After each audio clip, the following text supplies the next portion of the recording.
আসসালামু আলাইকুম এভরিওয়ান, সবাইকে ওয়েলকাম জানিয়ে শুরু করছি আজকে ছোট্ট একটা রেসিপি।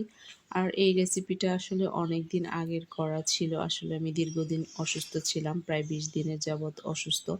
আর এই 20 দিন আগের ভিডিওটা এখন পর্যন্ত রেডি করতে পারিনি। আসলে সুস্থতা আল্লাহর কত বড় নিয়ামত, একমাত্র অসুস্থ হলেই বোঝা যায়।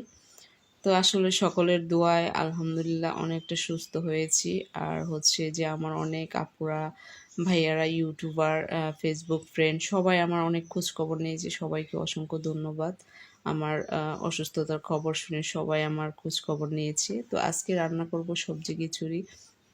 তো বাসায় যা যা সবজি আছে সব কিছুই ছোটো ছোটো করে কেটে রেডি করে নিয়েছি। আর ভিডিওটা যেদিন করেছি আমি সেদিন থেকেই কিন্তু অনেকটা অসুস্থ হয়ে পড়েছিলাম। তো এখানে 2 রকমের ডাল, চাল নিয়েছি, পোলাও চাল নিয়েছি। আর হচ্ছে আমি সবসময় খিচুড়ি রান্না করার সময় চালের থেকে ডালের পরিমাণটা একটু বাড়িয়ে দিই, তাহলে কিন্তু খিচুড়িটা খেতে অনেক ভালো লাগে। তো এখানে সব কিছু রেডি করে নিয়েছি। আর আজকের ভিডিওটা আমি হাত দিয়েই করেছি, মোবাইলটা হাতে নিয়ে, যার জন্য হচ্ছে ক্যামেরাটা অনেক নাড়াচাড়া করতেছিল। ওই যে বললাম না, শরীরটা ভালো লাগছিল না, রেডিও করেছি, তারপর হচ্ছে ভিডিওটা মানে করব না আবার করব, এরকম একটা অবস্থায় ছিল। তো যাই হোক, হচ্ছে সব কিছু চাল ডালটা ভালো করে মিক্স করে আমি ধুয়ে পরিষ্কার করে নিয়েছি। আর যে পাত্রে রান্না করব সেই পাত্রে ঢেলে নিচ্ছি। তো এখন হচ্ছে সব মশলাগুলো দিয়ে আমি হাত দিয়ে মেখেই কিন্তু আজকে সবজি খিচুড়িটা রান্না করব। এখানে দারচিনি, এলাচ, তারপর হচ্ছে আদা পেস্ট, রসুন পেস্ট সব কিছুই পরিমাণ মতো দিয়ে দিচ্ছি।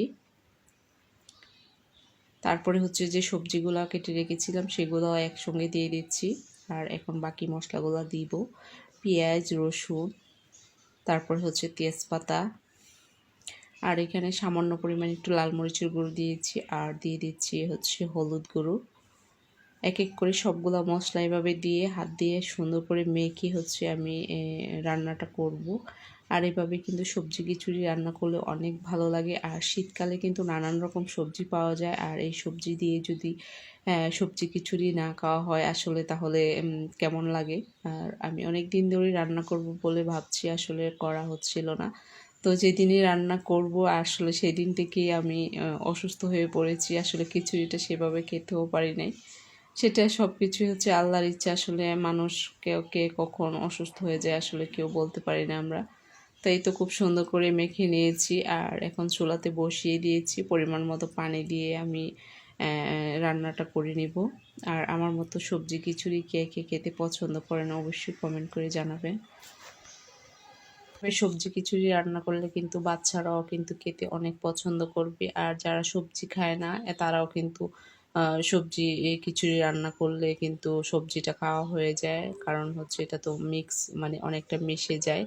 আর খিচুড়ির সাথে সবজিটা কিন্তু অনেক ভালো লাগে, কারণ মশলা এবং সব কিছু মিলে অনেক ভালো লাগে। তো আমার সবজির পরিমাণটা মনে হয় একটু বেশি ছিল, কারণ একটু বেশি করেই দিয়েছি আসলে। আর আমার হাজব্যান্ডও তেমন একটা সবজি খিচুড়ি খেতে চায় না, ও ও ন্যাচারাল শুধু ও মানে এমনি খিচুড়িটাই পছন্দ করে। তো তারপরও আমি আজকে রান্নাটা করেছি, তারপরেও খেয়েছে, বলেছে যে না ভালোই হয়েছে। তো সব কিছু দেওয়ার পর একটু নেড়ে ছেড়ে নিচ্ছি, আর এটা রান্না হওয়া পর্যন্ত অপেক্ষা করছি।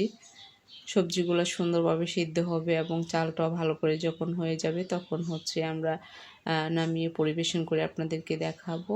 তো এই তো অনেকটা ঘন হয়ে গিয়েছে, কিন্তু সব কিছুই দিয়েছি, কিন্তু আমরা লবণ দিতে ভুলে গিয়েছিলাম। তারপরে দিয়ে দিচ্ছি হচ্ছে কয়েকটা কাঁচামরিচ। তো কাঁচামরিচটা হচ্ছে নামানোর আগে দিলে সুন্দর একটা স্মেল আসে। তো এই তো আমি আরেকটু নেড়ে ছেড়ে, মনে হচ্ছিল একটু ঘন হয়ে গিয়েছে, আর এই যে আমি লবণ দিয়ে দিচ্ছি।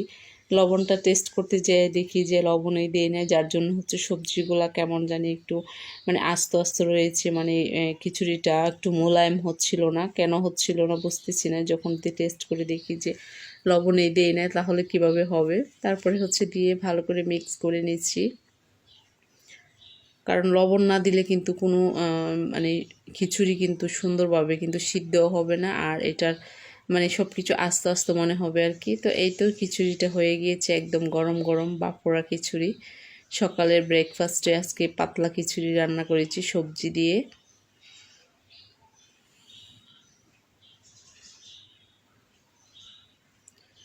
খুবই সুন্দর হয়েছে। তো একটু সার্ভ করে দেখাচ্ছি আর আমরা এখন খাবো দুজন।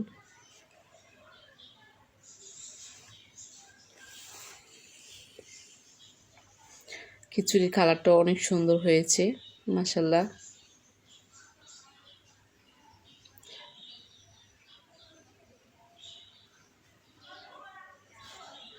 ভিডিওটা আপনাদের কাছে কেমন লেগেছে অবশ্যই কমেন্ট করে জানাবেন, আর ভালো লাগলে অবশ্যই আমার চ্যানেলটাকে সাবস্ক্রাইব করে রাখবেন, আর পাশে থাকা বেল আইকনটা অবশ্যই অল ক্লিক করে রাখবেন যাতে নতুন ভিডিও আপলোড দেওয়ার সাথে সাথে আপনাদের কাছে পৌঁছে যায়।